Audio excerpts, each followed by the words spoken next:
Hello students. Now decomposition reaction. Its previous lecture we have explained about decomposition. First type of reaction, thermal decomposition reaction. Now second type of reaction, photolytic decomposition reaction. What is photolytic decomposition reaction? Decomposition reaction which take place on absorption of light are called photolytic decomposition reaction. In this reaction जो substance होता है वो क्या करते हैं, light का absorb करते हैं और ब्रेक डाउन हो जाता है टू और मोर सिंपलर सब्सटेंस में after taking sunlight. For example हमारे पास यहाँ पे if we take silver chloride in the presence of sunlight it decompose into silver and chlorine gas. अब यहाँ पे सब्सटेंस क्या आपके पास सिल्वर क्लोराइड और किसकी प्रेजेंस में सनलाइट की. तो सिल्वर क्लोराइड सब्सटेंस सनलाइट को एब्जॉर्ब करेगा और सिल्वर और क्लोरीन गैस को रिलीज करेगा. ये होता है कैसे, हम इसके लिए क्या करते हैं, सिल्वर क्लोराइड को एक वॉश ग्लास प्लेट पे लेते हैं और उस पे जैसे सनलाइट फॉल होती है तो ये सनलाइट को एब्जॉर्ब करके व्हाइट कलर का जो पाउडर है वो ग्रे कलर में कन्वर्ट हो जाते हैं और येलो कलर में क्लोरीन गैस यहाँ से रिलीज हो जाती है. Now second example, silver bromide. If you put silver bromide in the presence of sunlight, it also decompose into silver and bromine gas. Now, third type of decomposition reaction, electrolytic decomposition reaction.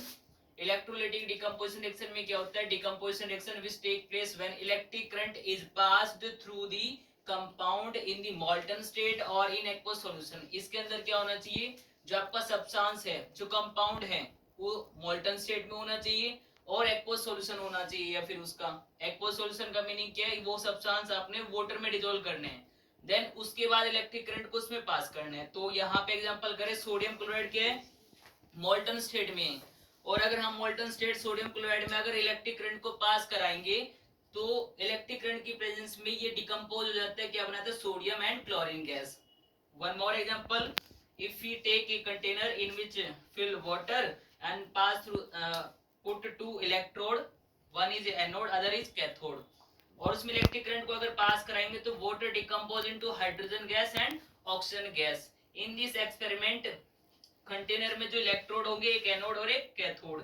Cathode carry negative charge, anode carry positive charge. अब hydrogen पे क्या charge होता है, positive, तो किसकी तरफ move करेगा, it move towards negative charge. और नेगेटिव किसके चार्ज, किसके पास है चार्ज, कैथोड के पास. ऑक्सीजन पे क्या चार्ज होता है, नेगेटिव, तो किसके टुवर्ड्स मूव करेगा, पॉजिटिव. पॉजिटिव किस पे चार्ज होता है, एनोड पे. तो यहाँ से क्वेश्चन बन सकता है कि हाइड्रोजन किसके टुवर्ड्स मूव करेगा, कैथोड या फिर एनोड. तो आपको माइंड रखना है हाइड्रोजन पे पॉजिटिव चार्ज तो नेगेटिव चार्ज की तरफ मूव करेगा. नेगेटिव चार्ज होता है कैथोड पे और पॉजिटिव चार्ज होता है एनोड पे. फिर यहाँ पे मैं लिख रहा हूँ, एनोड पे चार्ज होता है पॉजिटिव और कैथोड पे चार्ज होता है इस एक्सपेरिमेंट में नेगेटिव. तो हाइड्रोजन पे पॉजिटिव चार्ज है तो मूव करेगा कैथोड के टुवर्ड्स और ऑक्सीजन मूव करेगा एनोड के टुवर्ड्स. फिर यहाँ पे एक और क्वेश्चन जनरेट हो जाता है कि जब हम वाटर को डिकम्पोज करते हैं तो एक गैस डबल अमाउंट में निकलती है और एक सिंगल अमाउंट में.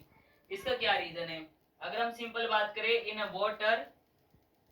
Water one molecule have two atoms of hydrogen and one atoms of oxygen, but in this reaction जब हम इसको बैलेंस करते हैं, बैलेंस होने के बाद क्या हमारे पास two molecule of water, in two molecule of water present 2 mole of hydrogen and 1 mole of oxygen. So is it clear.